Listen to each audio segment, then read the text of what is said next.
Hi everyone, welcome to week 5. I have an announcement for you and then some reminders as you do your work this week. The announcement is that I will be going out of town this weekend. I'll still be checking in. I just may not respond to your emails as quickly as I have in weeks past.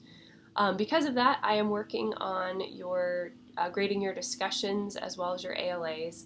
I'm hoping to finish that by tomorrow evening, but there's a chance it might take me a little bit into Thursday. But those will be back to you shortly. Um, as you work on your revisions from your work from weeks 3 and 4, I wanted to remind you of a few things. The first is that I have been grading pretty leniently with APA formatting. However, in your final draft, I'll be taking this a lot more seriously. At this point, I expect that you have become familiar with the Purdue OWL, the online writing lab, and the APA format that they offer there. I haven't commented on your work in detail about the APA formatting, particularly the citations, because I want to force you to go back to that site to become more familiar with it on your own. I think you'll learn better that way. And I've been pretty gracious on the grading for the ALAs as well, understanding that these are rough drafts working to the final draft. So again, I will be taking those more seriously. I'll be looking at them more critically.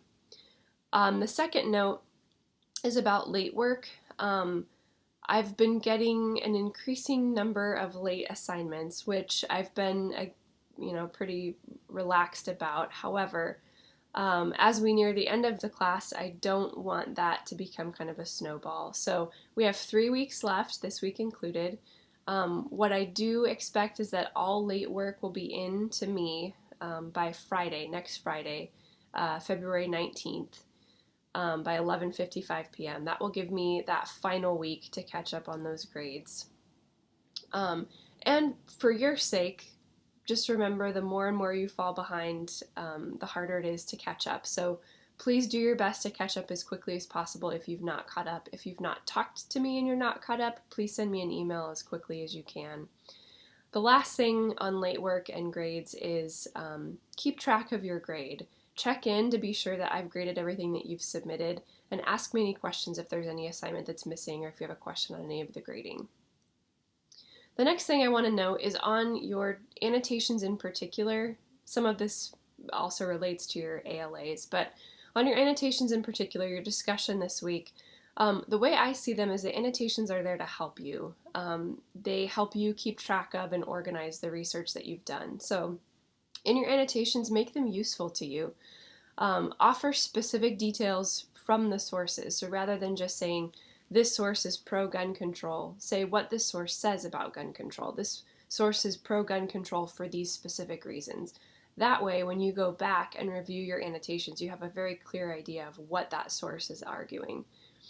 The other thing is, I've noted this in some of your rough drafts, but be sure that your annotations and your citations are balanced. Part of the goal in that project is to help you see where you have information on your topic and where you need information still. So make sure as you do your final draft that you have some of that balance there.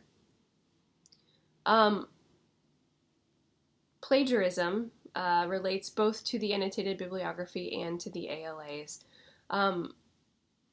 Like I said, I've been pretty lenient on the APA formatting. I've also been pretty lenient on the in-text citations. If I see that you have information from the source that is not cited, I cannot be more clear than to say that counts as plagiarism and it's a serious academic offense. So from here on out, because you're working on your final draft, I expect that nothing is plagiarized, that everything that is paraphrased, summarized, or quoted from the sources that you've addressed has been properly cited in your papers. If I have suspicions, I'll address those. But please, please, please take that very, very seriously. I will be looking for that, and I will grade pretty harshly with that. The other note is on abstracts. For your ALAs, for your abstract, make sure that you have an overview, a summary of the work that you've done. Some of you have gone into a little more specific detail, but keep those pretty brief.